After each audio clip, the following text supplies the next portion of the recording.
এখন দেখবেন যে ফেনীতে বন্যা হচ্ছে কিন্তু, ঠিক আছে, বাংলাদেশের মধ্যে এখন ফেনীতে বন্যা হচ্ছে। তো বন্যা হলে আমাদের কিছু সমস্যা সৃষ্টি হয়। বন্যাতে কি আপনারা ফ্রিলি চলাচল করতে পারেন? আজকে যেমন আপনারা এখানে আসছেন, পায়ে হেঁটে আসছেন কিংবা গাড়ি ঘোড়া দিয়ে আসছেন, এই বিষয়ে করতে পারতেন? আপনাদের ঘরের মধ্যে বসে থাকা লাগতো, ঘরে পানি উঠে যেত, ওই পানি খাওয়া লাগতো, কিছু করার থাকতো না তখন আর কি, তাই না? ওই দূষিত পানি যদি আপনারা নিজেরা খাইতেন তখন আপনারা অসুস্থ হয়ে যেত না? দীর্ঘদিন ধরে আপনারা বন্যার পানিতে আটকে আছেন ঘরের মধ্যে, আপনাদের মানসিক স্বাস্থ্যের অবনতি ঘটতো না? তার মানে হচ্ছে সবকিছুই আসলে জলবায়ুর সাথে সংযুক্ত। আচ্ছা, বৃষ্টির কথা যখন আসলো, এখন একটা রোগ বাংলাদেশে খুবই খুবই ছড়াচ্ছে, জিনিসটা আপনারা নিশ্চয়ই জানেন, ডেঙ্গু। ডেঙ্গু এখন এমন একটা পর্যায়ে চলে গেছে, এখন আর শুধুমাত্র ঢাকায় ডেঙ্গু হয় না, খুলনায় আমাদের এই হাসপাতালে এখন 2-3টা ডেঙ্গু রোগী ভর্তি আছে এই মুহূর্তেও। তার মানে ডেঙ্গু এখন সব জায়গায় ছড়ায় যাচ্ছে কিভাবে? বৃষ্টি হচ্ছে, বৃষ্টির পানি পরিষ্কার জায়গায় জমা হচ্ছে, সেখানে মশা ডিম পাড়তেছে, সাথে করে এই যে বললাম উত্তপ্ত তাপমাত্রা থাকলে ওই মশার ডিমগুলো নিষেক পেতে সুবিধা হয়, মানে ডেঙ্গু ছড়ায় বেশি, ঠিক আছে? আচ্ছা, আরো কি হয় আপনার, যদিও এটা হিট ট্যাক্স না, ম্যালেরিয়ার অনেক রোগী দেখা যাচ্ছে রাঙামাটিতে ঘুরতে গেল, সেখান থেকে মশা কামড় খায় ম্যালেরিয়া নিয়ে খুলনায় চলে আসলো।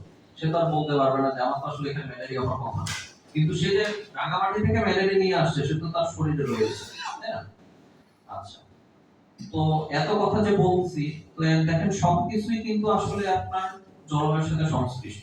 আমরা যদি জলবায়ু মানে যেভাবে যাচ্ছে, গরম হলে সেই ধরনের রোগগুলো হচ্ছে, ঠান্ডা হলে সেই ধরনের রোগগুলো হচ্ছে, আবার পানি জমে থাকলে আবার আরেক ধরনের রোগগুলো হচ্ছে, সবকিছু কিন্তু জলবায়ুর সাথে সংশ্লিষ্ট।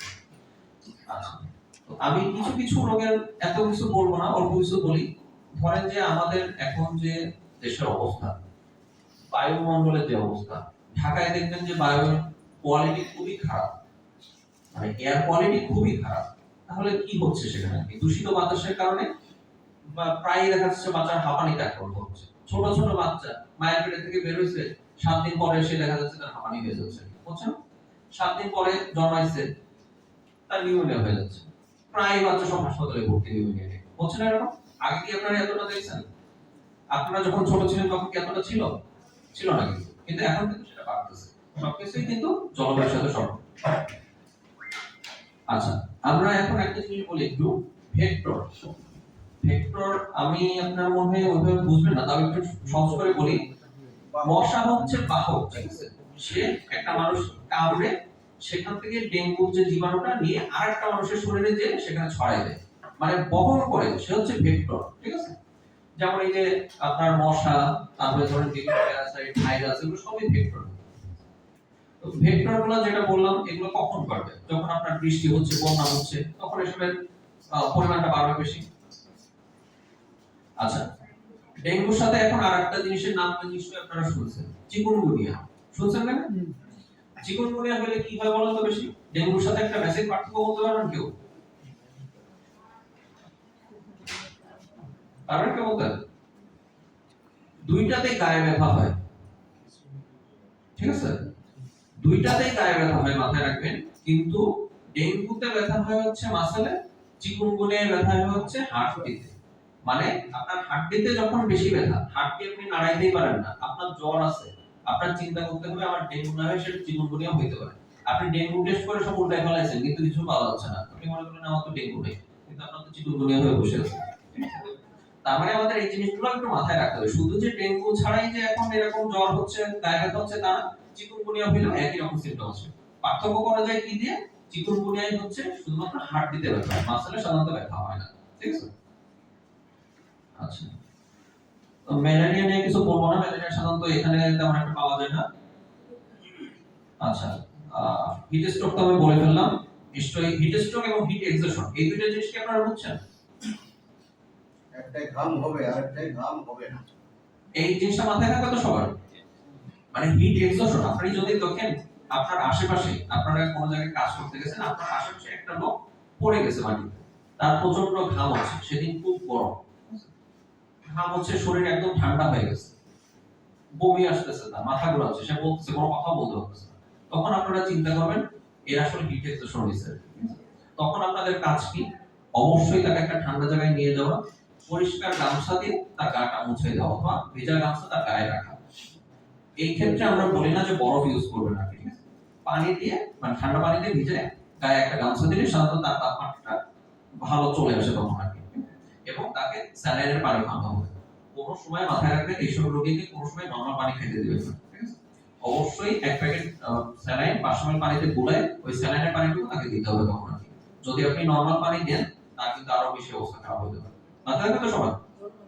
আচ্ছা, তাহলে এটা কেন বললাম? হিট স্ট্রোকের সাথে এটার একটা বেসিক পার্থক্য আছে।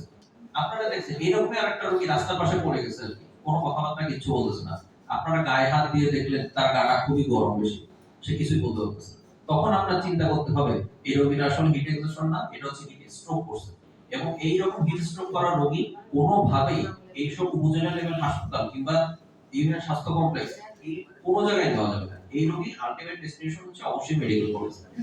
আপনারা যদি এই সময়টুকু বাঁচাই দিতে পারেন তাহলে কিন্তু রোগীটা অনেকটা ভাবে সেভ করা যাবে। বুঝতে পারছেন তো এই বেসিক কথাটা? মানে আপনি যখন দেখতেছেন একটা রোগী স্ট্রোক করার মতো অবস্থা, তার গা খুবই গরম এবং সে খুবই তাপমাত্রা বেশি, রাস্তার পাশে পড়ে আছে, এরকম একটা রোগী পাইলে দ্রুততার সাথে তাকে মেডিকেল কলেজে পাঠাতে হবে, ঠিক আছে? আচ্ছা, এই জিনিসটা একটু বেসিক কথা থাকলে দেখবেন যে অনেক রোগীকে আমরা বাঁচাতে পারবো। আচ্ছা, এখন তো গেল গরমের কথা। এই যে বৃষ্টি শুরু হয়েছে, এখন তো তাপমাত্রা তাহলে কমে গেছে আর কি। তাপমাত্রা যখন কমে যাচ্ছে তখন কি হলো? বাচ্চাদের কথা একটু আগে বললাম আর কি, নিউমোনিয়া হচ্ছে আর কি। শুধু নিউমোনিয়া যে বাচ্চাদের হচ্ছে তা না, নিউমোনিয়া আবার বড়দেরও হয়। কাদের হয় বেশি? যাদের মনে করেন দীর্ঘদিন ধরে ডায়াবেটিস আছে, শরীরের রোগ প্রতিরোধ ক্ষমতা খুব কম, কিছুদিন আগে টিবির ওষুধ খেয়ে শেষ করছে, ঠিক আছে? এইরকম রোগী যাদের, তাদের ঘন ঘন নিউমোনিয়া হওয়ার চান্স বেশি থাকে। অনেক বয়স্ক রোগী হাঁটতে পারে না, চলতে পারে না, সারাদিন শুয়ে থাকে, বসে বসে খায়, শুয়ে শুয়ে খায় আর কি, ঠিক আছে? এইসব রোগীদের নিউমোনিয়া হওয়ার চান্স খুব বেশি। নিউমোনিয়া তো আপনারা জানেন, নিউমোনিয়া হলে কি হয় জানেন না? কাশি হয়, জ্বর হয়। দেখবেন যে বাচ্চাদের শরীরে বুকের মাঝখানের অংশ একদম দেবে যাচ্ছে, শ্বাস নিচ্ছে মনে হচ্ছে যেন একদম ভিতরে চলে যাচ্ছে, ঘন ঘন শ্বাস নিচ্ছে, সবই হচ্ছে নিউমোনিয়া লক্ষণ। আচ্ছা, আর আরেকটা জিনিস সম্পর্কে আপনাদের একটু বলবো, আপনারা আশেপাশে প্রায় পাবেন, নিজেদের পরিবারেও থাকতে পারে কিংবা আপনাদের আশেপাশেও থাকতে পারে, যক্ষ্মা রোগী। আগে তো সবসময় শুনছেন আর কি, যক্ষ্মা হলে রক্ষা নাই, একথা সবসময় শুনে আসছেন আপনারা। এখন কিন্তু রক্ষা আছে, এখন ওষুধ আছে এবং ওষুধটা সরকারিভাবে সাপ্লাই দেওয়া হয়, কোনো টাকা খরচ করা লাগে না, বাড়ি বসেই পাওয়া যাবে আর কি।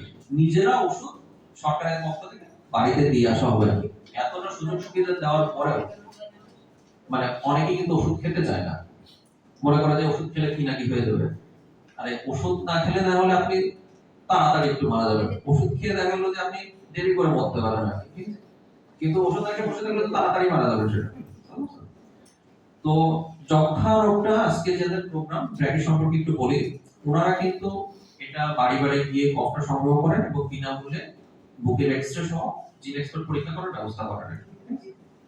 তো এই জন্য কেউ যদি দেখা যাচ্ছে যে দীর্ঘদিন 15 দিনের বেশি কাশি, হালকা হালকা জ্বর আসে মাঝে মাঝে, 1 মাসের বেশি জ্বর, হালকা হালকা জ্বর আসে চলে যায়, এরকম যদি কারো থাকে অবশ্যই তাকে আপনার বাড়ির আশেপাশে বলবেন কিংবা নিজেদের পরিবারে থাকলে অবশ্যই কফ পরীক্ষা করে যাতে যক্ষ্মা শনাক্ত করা হয়, ঠিক আছে?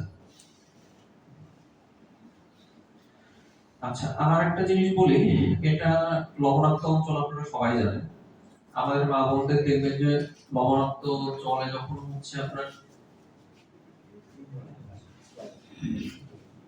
আপনার হচ্ছে ধরেন খরার সময় আপনি কোনো মা বোনের মাসিক হলো, সে হচ্ছে পরিষ্কার করতে পারতেছে না কিংবা লবণাক্ত পানি দিয়ে তার পরিষ্কার করতে হচ্ছে, তখন দেখা যাচ্ছে কিছু রোগ হয় আমাদের। একটা রোগের নাম আপনারা সবাই শুনেছেন, প্রস্রাবের রাস্তায় ইনফেকশন হয়। আর একটা হচ্ছে পিআইডি, এটা ফুল ফর্ম হচ্ছে পেলভিক ইনফ্লামেটরি ডিজিজ। এটা সম্পর্কে আমি বেশি যাব না, মানে হচ্ছে তার যে জরায়ু সেখানে ইনফেকশন হয়, ঠিক আছে? আর গর্ভাবস্থা কথা তো সবাই জানেন, এগুলো নিয়ে আমি কিছু বলবো না। আচ্ছা, এখন একটা জিনিস বলি, চর্মরোগ, এটা মনে হয় আপনাদের আশেপাশে কিংবা আপনাদের পরিবারে নেই এরকম কেউ মনে হয় নেই, প্রতিটা মানুষই বলতে পারবে চর্মরোগ আছে না, কারণ অবশ্যই আছে। এখন দেখবেন যে সারাদিন সারা রাত ধরে চুলকাচ্ছে, কোনোভাবে ঠিক হচ্ছে না সেটা। আপনি চুলকাচ্ছেন, আপনার বাচ্চা চুলকাচ্ছে, আপনার পরিবারের সবাই একসাথে চুলকাচ্ছে, বাচ্চা চুলকাতে চুলকাতে সে আরেকজনের সাথে খেলতে গেছে, সেই বাচ্চা চুলকানি শুরু করে দিচ্ছে, হচ্ছে না এরকম? আপনারা তো মনে করতেছেন করোনার ভ্যাকসিন দেওয়ার ফলে এরকম চুলকানি হচ্ছে, সবাই বলতেছে কিন্তু এই কথা, আসলে কিন্তু তা না। এখানে একটা রোগ খুব ভয়াবহভাবে বাংলাদেশের মধ্যে ছড়াই গেছে, সেটা হচ্ছে স্ক্যাবিস। ঠিক আছে, এটা একটা চর্মরোগ, এটা একটা পোকার মাধ্যমে হয়। পোকাটা মানুষের শরীরে চামড়ার নিচে বাসা বাঁধে এবং সেখানে বংশবৃদ্ধি করে, এবং রোগটা খুবই ছোঁয়াচে। ধরেন আপনি কারোর সাথে 10 মিনিট হাত ধরে বসে আছেন, কিংবা মনে করেন যে তার সাথে খেলতেছেন, তার সাথে খাইতেছেন, সবকিছু করতেছেন, ওই রোগটা তার শরীরে ছড়াই যাবে আপনার কাছ থেকে। এবং এই রোগটা এমন একটা খারাপ রোগ, যদি আপনি ঠিকভাবে ব্যবস্থা না নেন, চিকিৎসা না নেন, এবং সবাই মিলে চিকিৎসা না নেন, একজনের শরীরেও যদি থেকে যায়, আপনার শরীরে আবার হবে ওইজনের থেকে। মানে কাউকেই বাদ রাখা যাবে না, যার যার সমস্যা আছে সবাইকে নিয়মিত চিকিৎসা নিতে হবে। কাউকে যদি আপনি বাদ রেখে দেন, তার থেকে আবার ছড়াবে সেটা। ঠিক আছে, তো এই ফুসফাসটার ক্ষেত্রে একটা কথা বলি, দুই ধরনের ফুসফাস আপনারা দেখবেন। একজন হচ্ছে শুধুমাত্র চুলকায়, সারা রাত চুলকাচ্ছে, লাল লাল গুটি হয়ে গেছে কোমরের এখানে, পেটের এখানে, পুরুষাঙ্গের এখানে, সব জায়গায় শুধুমাত্র লাল লাল গুটি সারা রাত চুলকায়। এটা আপনারা চিন্তা করবেন, দেখলেই চিন্তা করবেন এটা স্ক্যাবিস হতে পারে, দ্রুত চিকিৎসা নিতে হবে। আরেকটা রোগ দেখবেন, ও চুলকায় তো চুলকায়, চুলকাতে চুলকাতে ঘা হয়ে গেছে সব জায়গায়, আঙ্গুলের মাঝে মাঝে পুরো ঘা ভরে গেছে, পুরো আঙ্গুলে ঘা ভরে গেছে। এটা তখন কি ইনফেক্টেড স্ক্যাবিস, মানে এটা খুব খারাপ পর্যায়ে চলে গেছে। দ্রুত যদি ব্যবস্থা না নেওয়া হয়, সেটা কিন্তু রোগীর জন্য খুব খারাপ হবে, এবং এখান থেকে কিডনি বিকল হয়ে যেতে পারে। এই রোগটা এতটাই ভয়ঙ্কর। আচ্ছা, এতক্ষণ তো আমরা বললাম সব শারীরিক স্বাস্থ্যের কথা। যেটা বললাম, আপনি যদি অসুস্থ থাকেন, কিংবা আপনার পরিবারের কাছের আত্মীয় কেউ যদি অসুস্থ থাকে, তাহলে কি আর আপনাদের মানসিক স্বাস্থ্য ভালো থাকবে? আপনাদের কি ভালো লাগবে? সেটা কোনো সময় ভালো লাগবে না নিশ্চয়ই। আপনাদের মন খারাপ হবে, আপনাদের উদ্বেগ থাকবে, মানে অ্যাংজাইটি থাকবে। কি হলো, কি হলো, কি হবে, আমি একে নিয়ে কি করব, অথবা আমার একটা রোগ হলো, আমি কি করব এখন, আর কি এটা থাকবে না। একটা রোগের কিন্তু দুইটা কম্পোনেন্ট থাকে, একটা শারীরিক, একটা হচ্ছে মানসিক। সে যখন শারীরিকভাবে অসুস্থ, শরীর খারাপ থাকলে কোনো সময় মন ভালো থাকবে না, মন ভালো ভালো না থাকলে শরীরও ভালো থাকবে না। দুইটা একে অপরের সাথে সংযুক্ত কিন্তু। আচ্ছা, এইটা হচ্ছে মূল জিনিস আমাদের। আপনাদের আজকে এখন যে জন্য ডাকা, যাতে আপনারা এই জিনিসগুলো সম্পর্কে একটু জানতে পারেন। দেখেন এখানে আমি যে রোগগুলোর কথা বললাম, সবগুলো একটা সিরিয়ালে দেওয়া আছে। তার মধ্যে কোন কোন জায়গায় আমাদের হাসপাতাল কিভাবে চিকিৎসা ব্যবস্থা করে, সেগুলো সবকিছু দেওয়া আছে। এটা হচ্ছে রেফারেল পাথওয়ে, মানে হচ্ছে আপনারা যদি এসব রোগী দেখেন, আপনারা কোথায় তাড়াতাড়ি নিয়ে যেতে পারবেন। ঠিক আছে, প্রথম থেকে আমি যদি শুরু করি, দেখেন ডেঙ্গু হচ্ছে কারো, কিংবা চিকুনগুনিয়া হচ্ছে, কিংবা হিট এক্সোশন হচ্ছে, যেটা বললাম, এইসব রোগী আপনারা চাইলে খুব তাড়াতাড়ি উপজেলা স্বাস্থ্য কমপ্লেক্সে নিয়ে আসতে পারেন। ঠিক আছে, আবার কিছু রোগী দেখেন ডায়রিয়া হয়েছে, কারো প্রথম দিকে প্রাথমিক পর্যায়ে নিউমোনিয়া হয়েছে, অথবা কোনো মহিলা প্রেগনেন্ট, অথবা তার যক্ষা হয়েছে, তার প্রথম পর্যায়ে ডায়াবেটিস ধরা পড়ছে, অথবা উচ্চ রক্তচাপ ধরা পড়ছে।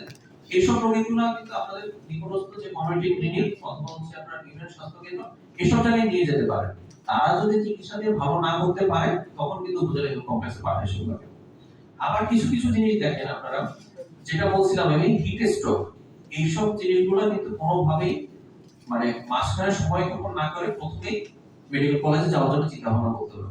ঠিক আছে? তো আপনারা যদি এই জিনিসগুলো সম্পর্কে একটু জেনে নেন, আপনাদের মাথায় যদি থাকে কোন রোগটা আসলে কোন জায়গায় গেলে আমার ভালো হবে, তাহলে কিন্তু অনেকটা সময় কমে যায় আপনাদের জন্য, প্রথমে আপনারা চিকিৎসাটা পেতে পারবেন। ঠিক আছে, এটা কি বুঝতে পারছেন সবাই? কারো কি কোনো কনফিউশন আছে আপনাদের?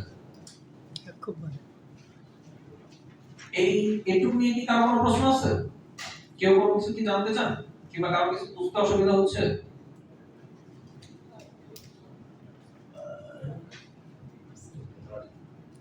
কেউ কিছু বলতে চাইলে বলতে পারেন, না হলে হচ্ছে আমরা পরবর্তী ধাপে চলে যাবো।